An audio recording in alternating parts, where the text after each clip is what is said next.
안녕하세요. 파산관제인 홍현필 변호사입니다. 오늘 경매 절차의 그 집행공탁금을 수령하는 사안을 한번 살펴보겠습니다.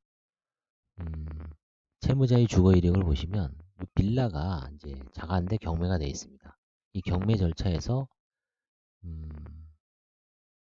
법원이 그 집행공탁을 한 사안입니다.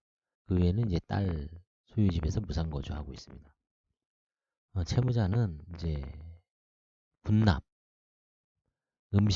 식품을 군대에 납품하는 군납업자였습니다. 근데 이제 결국 회사가 부도 처리되면서 모든 가산이 공매 및 경매되며 파산이 일어났습니다. 나름 아들, 딸들은 다 이제 뭐 유학도 가시고 회사원, 공무원으로 근무 중이어서 나름대로 자녀들은 잘 됐습니다. 채무가 31억이고요. 그래서 과거 5년 동안은 다 경매가 된 게 이제 이렇게 나오죠. 의정부지방부 2005년에서 2006년도에 대부분 이제 경매로 다 넘어갔습니다.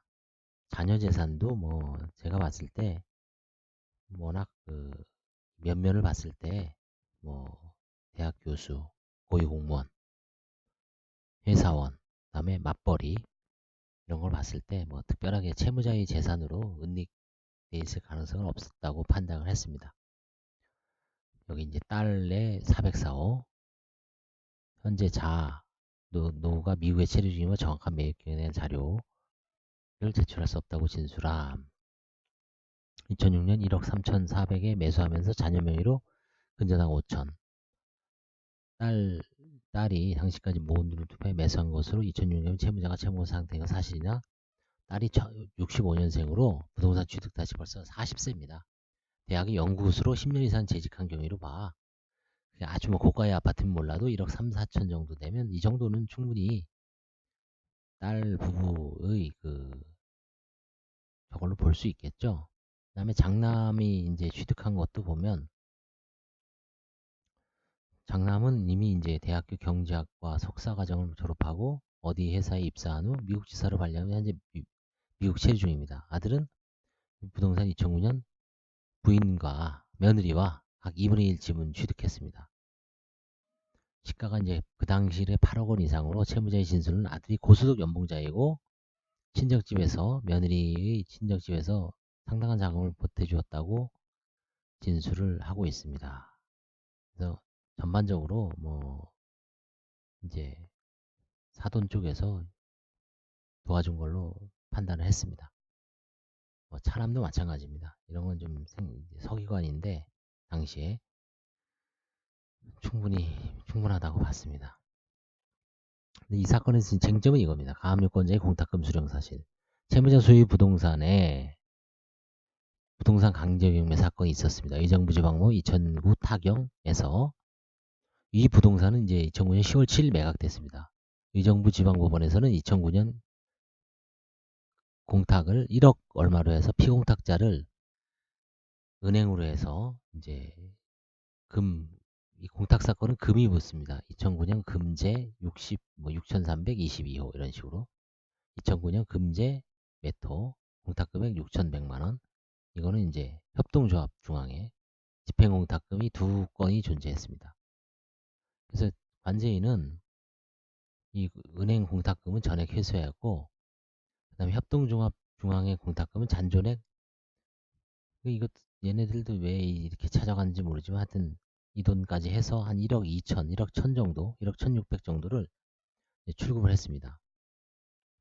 근데 문제는 중소기업진흥공단이 채권 양수인 한국자산관리공사에서 원래 채권자는 중소기업진흥공단이고 채권 양수한 거는 이제 캠코 1,452만 5,734원을 수령한 것을 확인했습니다. 파산 선고 전에 발생한 채권이므로 자산관리공사에서 채무자의 그 파산 선고 후 파산 선고는 언제냐면 10월 22일 17시입니다. 딱 일주일 후에 찾아간 거예요. 파산 선고가 아마 통지가 되자마자 부랴부랴 자산관리공사에서 움직인 것 같습니다. 양수는 그 전에 받아놨는데 이거를 이제 문책이 될 것 같으니까, 그래서 이제 이거는 파산 선고 후에, 파산 선고가 되면 어떻게 됩니까? 개별적 권리 행사를 할 수가 없죠. 금지가 됩니다. 그래서 관제인은 이건 뭐 관제인에게 대항할 수 없다. 부인 대상으로 판단하여, 이제 원래는 이제 엄연하게 얘기하면 부인 대상이 아닙니다.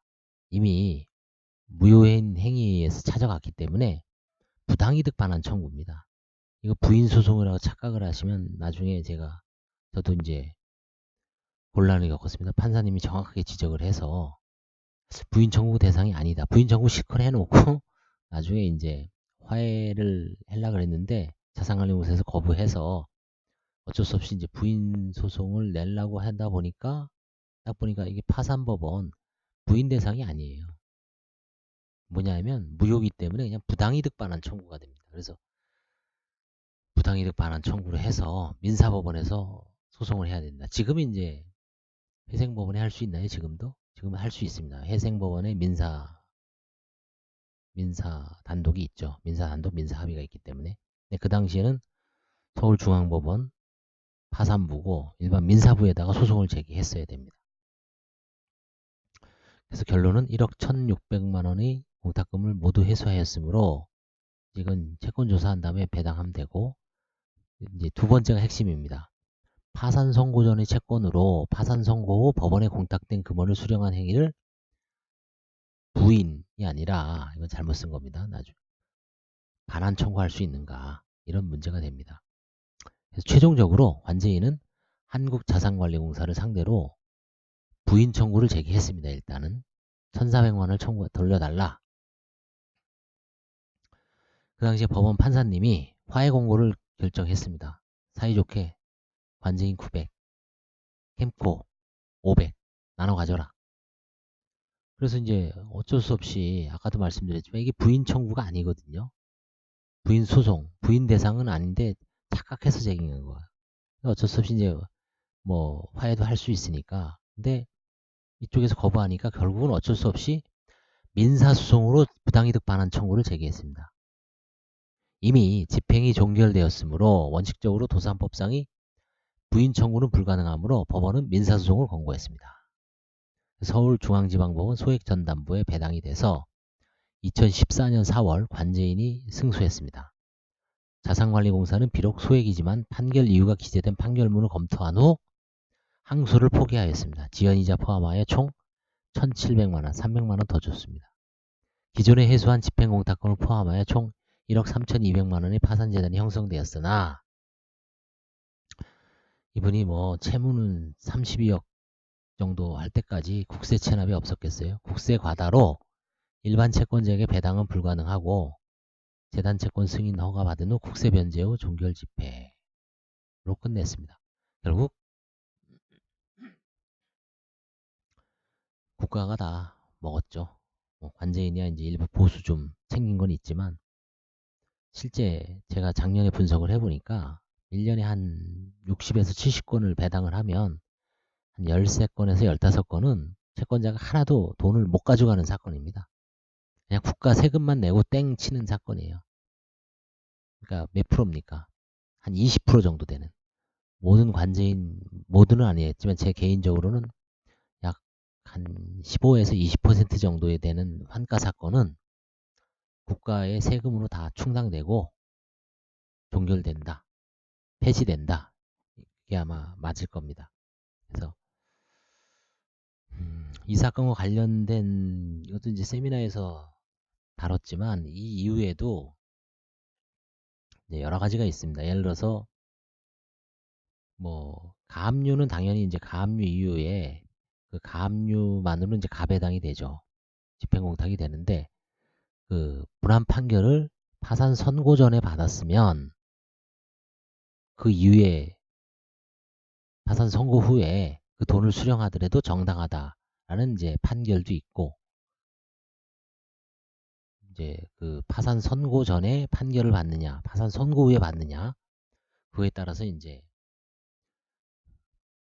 판례가 그 이후에 이제 여러 차례 형성이 됐습니다. 그래서 추후에 한번 이 집행공탁금과 관련된 것은 뭐 무수히 많이 관제인들이 겪는 사건이기 때문에 추후에도 이제 여러 번 말씀드릴 기회가 있을 겁니다. 예, 감사합니다.